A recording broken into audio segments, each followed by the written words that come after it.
Hello friends, कक्षा 10वीं विषय इतिहास पाठ 5वां प्रसार माध्यम और इतिहास। मैं रुचि झा आप लोगों को आज इतिहास के इस पाठ में क्या है इसके बारे में कुछ कहने वाली हूँ। आज हमें कोई भी जानकारी मोबाइल के माध्यम से बहुत आसानी से मिल जाती है। तुरंत ही एक जगह कोई घटना घटती है और हमें वो न्यूज़ वायरल होती है और हम तक पहुंच जाती है। कई बार कुछ बातें गलत भी होती हैं, लेकिन हमें आज की टेक्नोलॉजी वाले इस युग में कोई भी जानकारी हासिल करने में समय नहीं लगता है। परंतु क्या हमेशा से हम ऐसे ही थे? बिल्कुल नहीं। टेक्नोलॉजी आज हुई है, पहले ऐसा नहीं था। लेकिन फिर भी कभी आपने सोचा है कि मुग़ल काल में यदि बिहार में अकाल पड़ी है तो उस बात की खबर दिल्ली तक कैसे पहुंचाई जाती थी?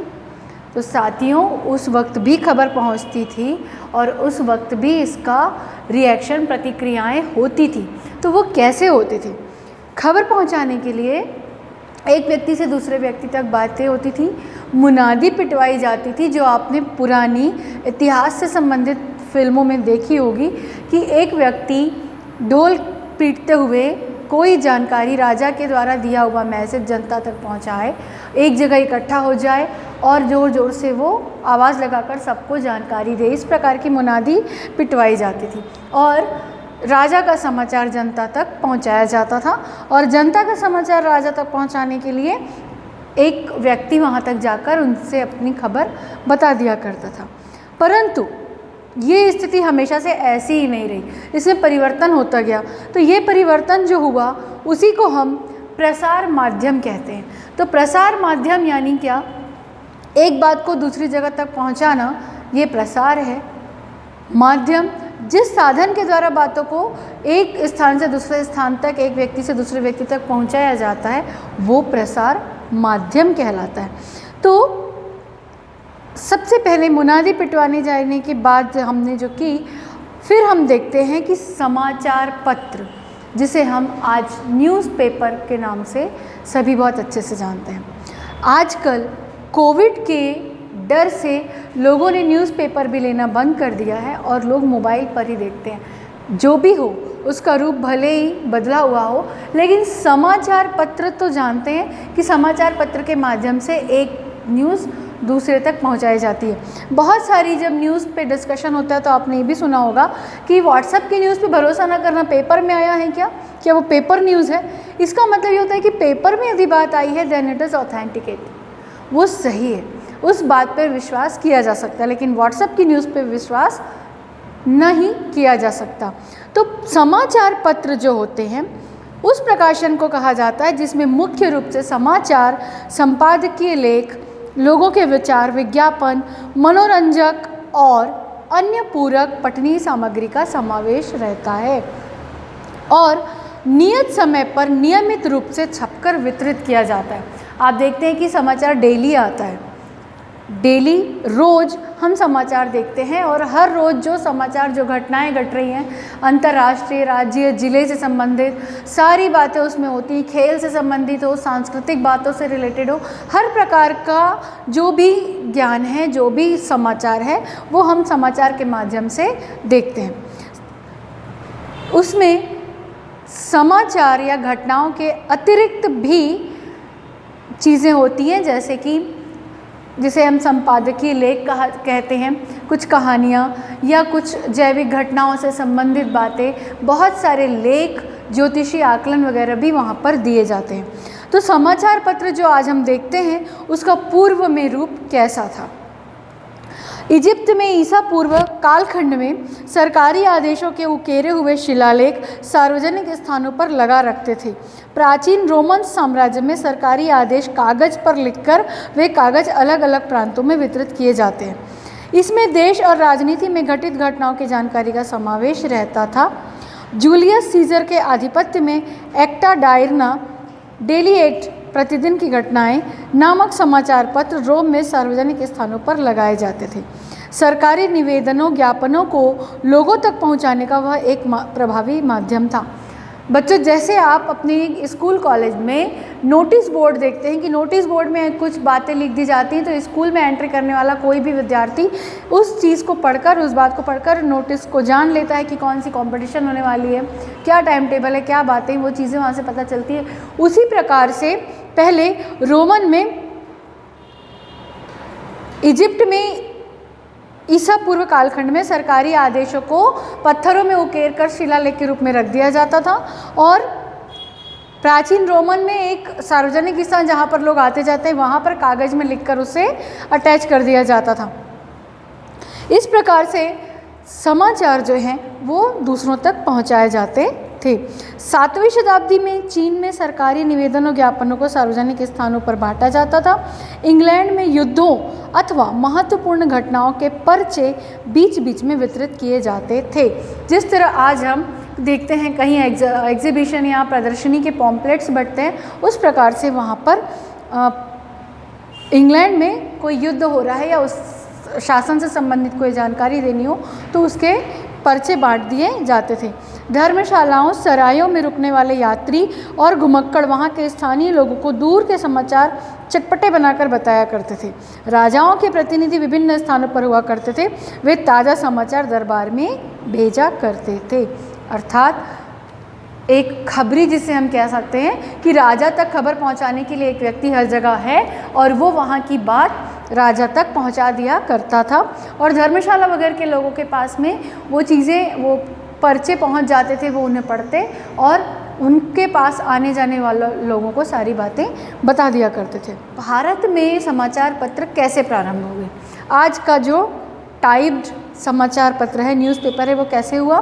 तो ये मुद्रण कला यानी कि टाइपिंग जो है भारत में अंग्रेज़ों के आने के पश्चात ही प्रारंभ हुई, और भारत में पहला अंग्रेजी समाचार पत्र इंग्लिश न्यूज़पेपर 29 जनवरी 1780 ईस्वी को प्रारंभ हुआ। कोलकाता जनरल एडवर्टाइज़र अथवा बंगाल गज़ट के नाम से वो जाना जाता है, और इसे आयरिश व्यक्ति जेम्स ऑगस्ट हिकी ने प्रारंभ किया था। इसके पश्चात 1832 ईस्वी में मुंबई में दर्पण ये समाचार पत्र प्रारंभ हुआ, जिसे बाल शास्त्री जाम्बेकर ने संपादित किया था। दर्पण के संस्करण में अंकित समाचारों द्वारा हमें राजनीतिक, आर्थिक, सामाजिक और सांस्कृतिक इतिहास प्राप्त होता है, जैसे कंपनी सरकार के 3 इलाकों की आय व्यय की सूची, देश पर रूसियों का आक्रमण होने की आशंका, शहर स्वच्छ रखने के लिए समिति की स्थापना, हिंदू विधवाओं का पुनर्विवाह, कोलकाता में थिएटर की शुरुआत और राजा राम मोहन राय का इंग्लैंड में कार्य। इसके आधार पर तत्कालीन परिस्थिति पर प्रकाश पड़ता है। इतिहास लेखन की जानकारी के समय में भी हमने एक बात चर्चा की थी कि इतिहास के बारे में हम उस वक्त के समाचार पत्रों के द्वारा भी जानकारी हासिल करते हैं। तो विधवा पुनर्विवाह से संबंधित बात हो या कंपनी, ईस्ट इंडिया कंपनी से रिलेटेड जो बातें हैं, उसको भी समाचार पत्रों के द्वारा आज की तारीख में हम जान सकते हैं, जो उस वक्त छपा करते थे। और यही बातें दर्पण नामक अखबार में हमें नज़र आती हैं। अब एक बहुत ही इम्पॉर्टेंट बात आपसे शेयर करना है, और वो है कि हम हैंड वॉश डे सेलिब्रेट करते हैं, हम इंडिपेंडेंस डे सेलिब्रेट करते हैं, हर प्रकार का डे जो है, दिन जो है, दिवस हम मनाते हैं। तो पत्रकार दिवस भी यहाँ पर आपको बताया जाए, ये बहुत आवश्यक बात है। तो पत्रकार दिवस कौन सा दिन होता है? ये होता है 6 जनवरी का दिन, जिसे पत्रकार दिवस के रूप में मनाया जाता है, और ये दिन होता है बाल शास्त्री जाम्बेकर का जन्म दिवस, और उन्हें दर्पण के संपादक के रूप में आद्य संपादक भी कहा जाता है, जो कि सबसे पहले संपादक थे भारत के समाचार पत्रों के। तो ये बहुत ही इम्पॉर्टेंट बात थी। समाचार पत्र जब हम पढ़ते हैं तो हमें ये पता होना चाहिए कि सबसे पहला समाचार पत्र किसने संपादित किया, और उनका जन्मदिन 6 जनवरी को पत्रकार दिवस के रूप में मनाया जाता है। और ये व्यक्ति कौन थे? बाल शास्त्री जाम्बेकर जी। इसके पश्चात दूसरा अखबार है प्रभाकर। इस समाचार पत्र को भाऊ महाजन ने प्रारंभ किया था। उसमें फ्रांस की राज्य क्रांति, लोकहितवादी के सामाजिक पुनर्जागरण पर लिखे हुए शतपत्र आदि हमें पढ़ने को मिलते हैं। उसके बाद बारी आती ज्ञानोदय। ज्ञानोदय समाचार पत्र 1842 ईस्वी में एशिया महाद्वीप और 1851 ईस्वी में यूरोप का मानचित्र छापे गए थे। मराठी समाचार पत्र में प्रथम चित्र छापने का सम्मान ज्ञानोदय को प्राप्त है। अब आप बेशक अपने दोस्तों से ये जानकारी शेयर कर सकते हैं कि ज्ञानोदय वो अखबार है जिसने मराठी मीडियम का जिसने सबसे पहली बार चित्र छापा था, और वो चित्र किसका था? यूरोप का मानचित्र। तो इस प्रकार बिजली की सहायता से समाचार पहुंचाने का यंत्र अर्थात टेलीग्राफ, इसका प्रारंभ 1852 में हुआ और यह जानकारी ज्ञानोदय के द्वारा हमें प्राप्त होती है। भारत में पहली रेल चली, इसके बारे में चाक्या मसोबा शीर्षक छपा था। इसी समाचार पत्र में 1857 के राष्ट्रीय विद्रोह की भी जानकारी हमें प्राप्त होती है। तो बच्चों, इस प्रकार समाचार पत्र जो है वो जन जागृति का भी कार्य करते थे। सामाजिक पुनर्जागरण का कार्य करने वाला महत्वपूर्ण माध्यम था। जैसे इंदु प्रकाश समाचार पत्र ने विधवा विवाह का जोरदार समर्थन किया। बहुजन समाज का मुखपत्र दीनबंधु कृष्णराव भालेकर, जो महात्मा ज्योतिराव फुले के सहकारी थे, उन्होंने प्रारंभ किया था। इस समाचार पत्र द्वारा हमें बहुजन समाज की समकालीन परिस्थिति का बोध होता है। साथियों, आज फेसबुक के थ्रू हमें अपने विचार जो रखने होते हैं वो रखते हैं, साथ ही साथ हम इनका जिन बातों का विरोध करना है वो भी खुले मन से कर पाते हैं। तो समाचार पत्रों के थ्रू जो परिस्थितियां थी उनकी जानकारी हमें मिलती थी, और उस वक्त समाज जो है वो जो विरोध करना चाहे, जो प्रतिक्रिया दर्शाना चाहे, वो समाचार पत्रों के आधार पे दर्शा सकता था। तो इस प्रकार समाचार पत्र जो थे वो सामाजिक पुनर्जागरण का कार्य भी करते थे। तो साथियों, आज इतना ही। इसके पश्चात हम कल इसके आगे केसरी, मराठा और दूसरे पत्र पत्रिकाएं और इनका वेब पत्रिका के बारे में भी हम जानकारी प्राप्त करेंगे। तब तक के लिए धन्यवाद।